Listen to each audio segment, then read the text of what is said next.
Hey guys, this is Steve here from Learning from the Past to Improve the Future, and I've got a dry river project. Cool space here. It's like where we like to eat our breakfast and just kind of enjoy the Colorado mountains that we live by. But we also have this space right here that is got a bunch of dirt in it, so we want to try to reduce the risk of those bugs and rodents and everything kind of getting under the foundation and getting into this space, and spiders and all that stuff. So I dug down there, and I also found that we've got a sewer line here. A couple different sewer line, one that's coming from the master bath on the second floor, another one that's coming from the laundry room that's right in here in the mud room.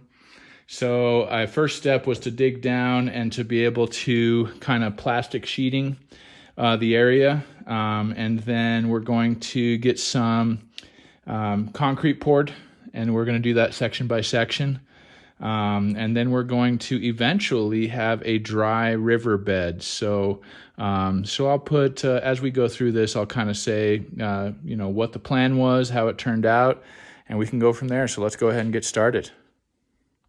So as far as the supplies we need for this and the tools, guys, first of all, we got about 20 bags of this Quikrete concrete mix. So that's going to be the big labor as far as that goes. Down here we've got some sand, so I went ahead and got the paved stone patio paver base, nice and cheap. Got 5 bags of that. We're probably going to need more. We got, like I said, we got some Mexican beach pebbles, so I got the Vigoro. We got Vigoro marble chips that we're going to be using. On the tool side of things, we got just your standard shovel. We got a couple of different levels. We got a big one. We got a smaller one over here. We also got a large pickaxe. We also got one of these nice Ludell 3-prong pickaxe hose. That's kind of a hand one. I've really enjoyed using that. We've got some other hand tools like a little kind of hand rake, as well as we got our standard hammer, safety gloves. Your electronic chargeable drill, and then we also have a Ryobi saw. So that's kind of what we got going as far as that goes. I'm also going to need, like I had mentioned, some 2x8s to be able to frame that concrete, and then to be able to do that, we've got just some stakes that we're going to be putting in there. And then I also use some landscaping staples to be able to get that plastic in, and then I needed to use some scissors for that. So, and then made sure that, like my daughter Iris here helped out, and Talise, to be able to cover up your furniture because it is going to get a little dusty, and make sure that you're going through that precaution as well. Okay, guys, so right now we're ready to pour the concrete. All that I had to do here is to be able to take these wooden stakes, be able to get those into the plastic sheeting, to be able to set the form where I wanted it here. And so I got out my level to make sure that once I had that form, I got some nails in there and just nailed it to this form and made sure that it was level. I got some of my paver base in here. And then last but not least, you got to get some rebar. I've seen some people on the internet that'll just do metal pieces, scrap. I went and got some. I'm a little bit frustrated at the provider that I got. It's a little bit rusty, but it's going into the cement anyways, so I just cut that with my snips to be able to make sure that it fit into my form area.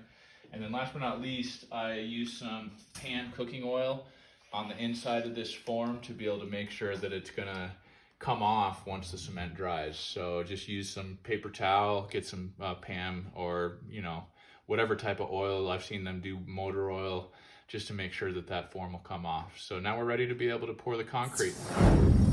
Hey guys, back here at the Foster house, and we're getting ready to start this project. We have already put down some plastic down here. So ours, if you can kind of show what we did there. We've got those 2x8 planks that we're gonna be using as our framing. And a neighbor said that we should do this in sections. So we're gonna start out in that back third right there. So I'm gonna actually bring one of the planks over so we can frame that out. Then we're gonna come over to this third right here. And by that time, we gotta let it dry for 24 hours so then we can have the second third. And then our third is gonna be right over here. And we might need to break that down into actually 2 different halves because it's a little bit bigger. So once we get that cement laid, we are going to Get some more sand up there. We're gonna bring it to the level that we want, and then we will bring the river rock in. We got some crushed marble, and we have some Mexican beach pebble. So that's what we're gonna be using to make our dry river. And then we have some plants over here. We got what we like to call our pitchfork cactus that's doing really well. We got a spider plant. We got some jade plant, and then I'm not sure what that one in the blue pot is, but we're gonna kind of use that with some plant stands to be able to have a little bit of some succulents and cactuses that aren't gonna take a lot of maintenance. So the whole point is to be able to make it so this is self-sufficient. You don't need to feed rocks, you don't need to water them, you know, they're not gonna die.